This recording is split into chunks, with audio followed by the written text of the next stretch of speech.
Rodrigo Cardoso. Olá, uma boa noite para você. O Corpo de Bombeiros apresentou na manhã de hoje o relatório final que apontou a origem da explosão que ocorreu em um prédio residencial no bairro Jurerê, em Florianópolis, no dia 25 de maio. Na ocasião, uma pessoa morreu. De acordo com o Corpo de Bombeiros Militar, a perícia que identificou o motivo da explosão e o desabamento que causou a morte de Helenita Pereira da Silva, em Jurerê, no norte da ilha, começou no dia da ocorrência. Ao todo, foram 15 dias até a conclusão do laudo, que apontou a causa da explosão. De acordo com o Corpo de Bombeiros Militar de Santa Catarina, o motivo foi um furo nesta mangueira. O laudo mostrou que houve vazamento de gás por causa de uma rachadura na mangueira flexível, que liga o sistema de gás central no fogão. Uma mangueira que estava envelhecida, né, devido ao desgaste e ação temporal, houve essa rachadura, um vazamento de gás para dentro do ambiente. E aí, quando houve a tentativa de ligar o fogão, né, pela senhora Helenita, que acabou vitimada, houve a ignição, então, para que ocorresse a explosão. A origem do foco da explosão foi na cozinha do apartamento. Segundo as investigações, há indícios de que houve a tentativa do uso do fogão sem que a vítima tenha percebido o vazamento de gás. Então, o que nós verificamos no local?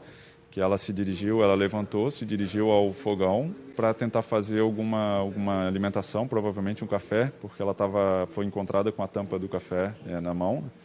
E então, no acionamento do fogão, provavelmente ela não percebeu que havia o vazamento de gás e aí no acionamento ocorreu a explosão. A perícia também apontou que não havia sistema preventivo de incêndio disponível no residencial e que a construção estava sem as vistorias obrigatórias do Corpo de Bombeiros. As instalações de gás, de forma geral, da edificação, elas eram precárias, né? Elas estavam irregulares.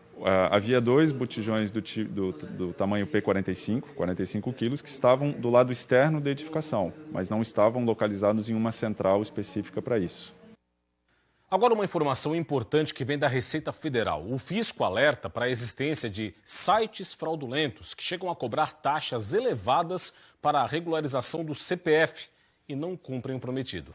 Recentemente, várias pessoas têm procurado a Receita Federal alegando terem sido vítimas de um esquema de fraude realizado através de anúncios publicados pela internet. Ao buscar pelo termo regularizar CPF, os primeiros resultados da página costumam ser anúncios de empresas muitas vezes falsas, que prometem regularizar a situação do CPF do requerente mediante o pagamento de uma taxa e que, além de não regularizarem o serviço, roubam todos os dados do solicitante. Após preencher os dados pessoais, o usuário é orientado a pagar um boleto ou realizar uma transferência bancária aos fraudadores. Algumas das páginas prometem retorno de contadores, com acesso ao sistema da Receita Federal, o que muitas vezes não acontece. A Receita Federal tem constatado ultimamente contribuintes que têm sido vítimas de golpes. Eles procuram regularizar o CPF, realizam buscas na internet, por exemplo, no Google, outro site de busca, e tem aparecido páginas simulando a página da Receita Federal,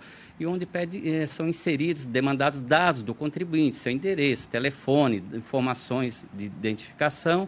Estão aplicando o golpe, lesando esses contribuintes, utilizando suas informações. Para evitar cair no golpe do CPF, a recomendação é que o contribuinte acesse sempre a página da Receita Federal para buscar as informações. www.gov.br/Receita Federal.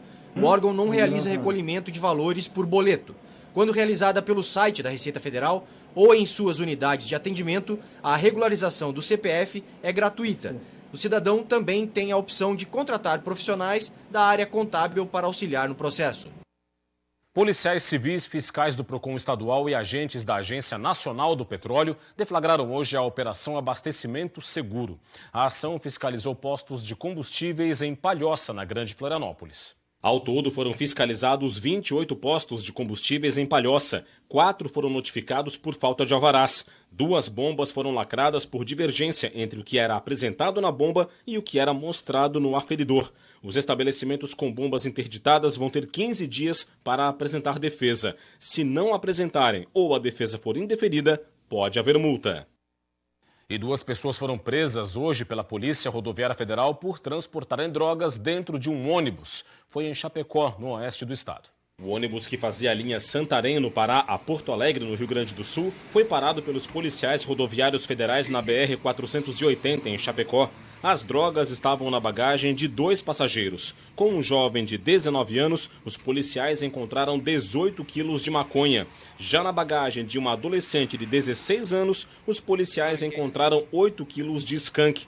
As drogas vinham de Foz do Iguaçu, no Paraná, e tinham como destino final a cidade de Porto Alegre. O jovem foi preso em flagrante por tráfico de drogas. A adolescente foi apreendida pelo ato infracional do tráfico. Os dois foram levados para a delegacia.